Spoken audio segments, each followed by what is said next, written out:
Today is DailyCyber number 93.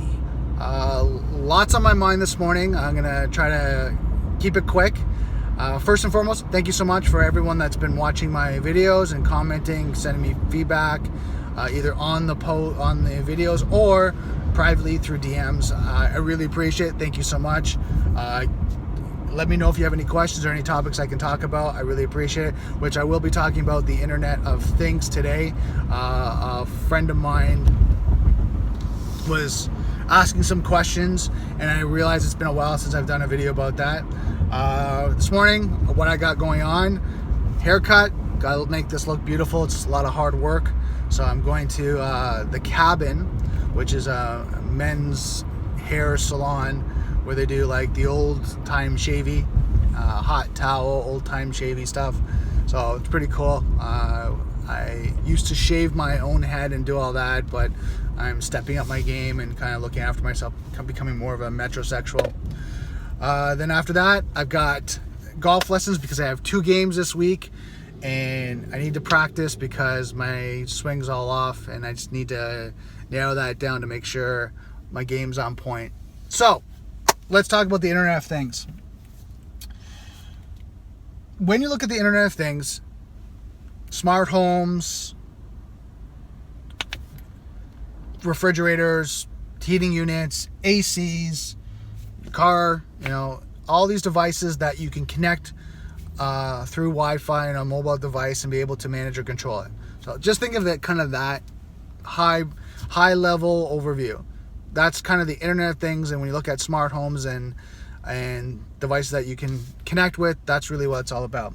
So I want to cover this one area, CIA, which is confidentiality, data integrity, and availability.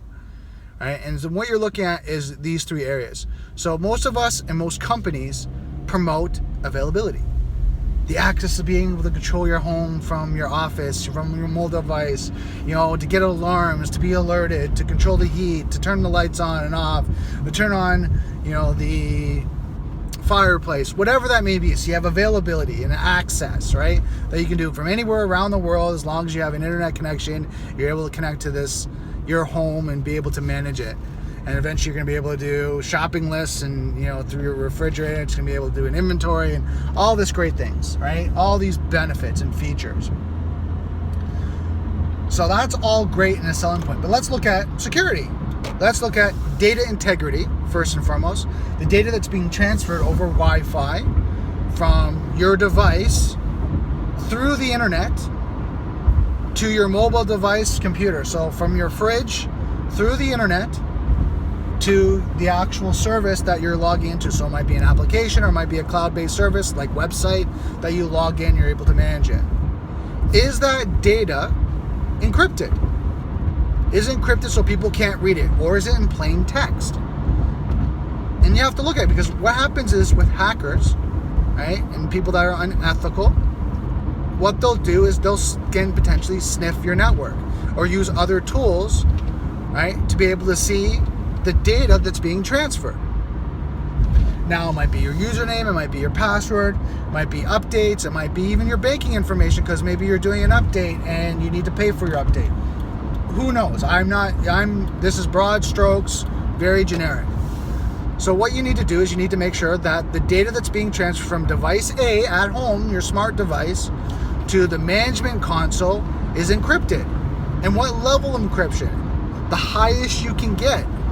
256, 128 is not bad, but if you can go 256 or higher, that's awesome. And that brings us to the next, the C, the confidentiality. How confidential is your network? Can it be breached? Are you using a secure password? Is there levels of security, right? Maybe a 2-point authentication to get into your system that you have to use a password and a PIN, right? That a PIN that's being generated, right? Or one that's being SMS to you. Different levels of security for confidentiality is extremely important. And then what access does these devices have on your network? If they just have a broad access that they just connect to your Wi-Fi and go and they do all their updates, Or maybe that they only do updates and you can narrow it down to time and date when these updates can come in. How can you be more confidential in your data and information? Because you got to remember, and here's why this is such a big concern. A lot of the Internet of Things devices don't take the level of security that other routers, switches, other devices might take.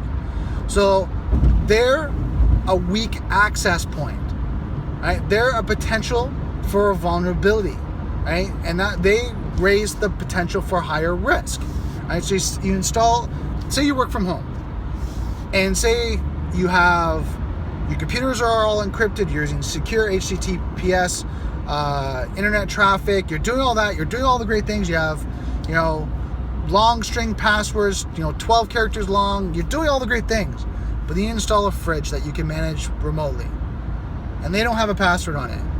They don't use encryption for data integrity and for transferring, for updates, for access. They don't do that. So now, like a house, and I'll use that as an example, you might have steel doors on the front and the back with deadbolts, alarm systems, lights, but your window has, a little small lock, right? With a window that you can break into. So it doesn't matter how secure your certain access points are. If there's one point that's the vulnerability and the potential for a breach, that's where people are going to go in. They're going to go in the point of least resistance, right? And that could be your Internet of Things device. And don't be naive, and I know you're not, but I'm putting it out there, that you don't think that hackers are researching these devices.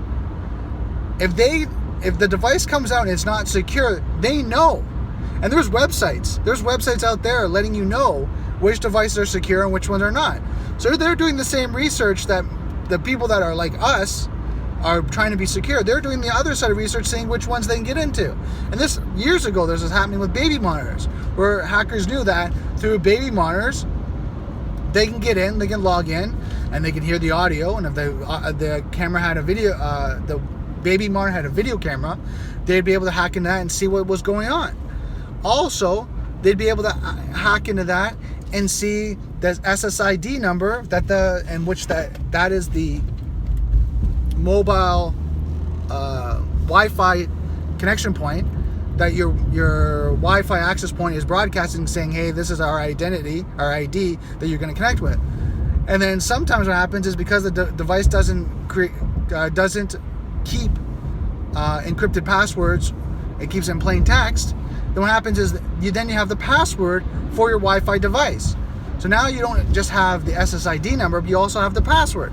So now I can get into your whole entire network, because I can see which access point IP address you're using, connect to that.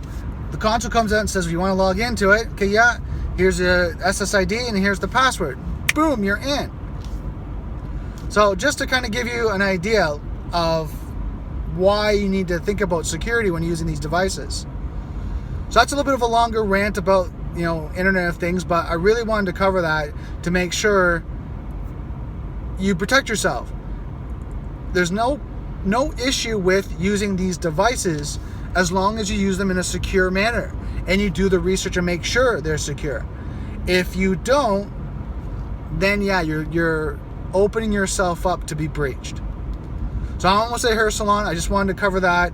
I wanted to make sure that if you're looking into Internet Thing devices, or you're getting a new house and they're talking about this, you do the research and you make sure that you're getting a device that's secure, or that at least you can harden to make secure. Okay, so I'm just finishing off my day. Had some audio issues as I was recording using my H1 recorder. I want to thank Chris from Timecode Production. He was able to help me figure out it was the kilohertz per second, which wasn't matching up, and the audio was having nothing but problems. So he was able to help me out with that. So I got some food today, studying, some hydration, a little bit of studying, and it was able to get my golf game in order, because I'm very competitive because I have a game tomorrow. So that's really kind of what I've been working on today. I was at the cabin, and I think I might have intimidated someone that was there, one of the patrons that was getting his haircut. And what happened was we were talking about the Internet of Things, which was interesting that I actually was talking about that in the car. And what happened was, then when I walked in, they just started a conversation because they were talking about, what I was up to, what was going on, and I was talking just a little bit like, I was recording a video about the Internet of Things, and it just kind of exploded that conversation. So kind of crazy. So that's really all that's been going on today. I'm going to try to get a little bit better set up so I can do better videos and have a little bit of better audio. So that's it for my video today. Just don't forget, software is hackable, being connected is vulnerable. I'll see you next video.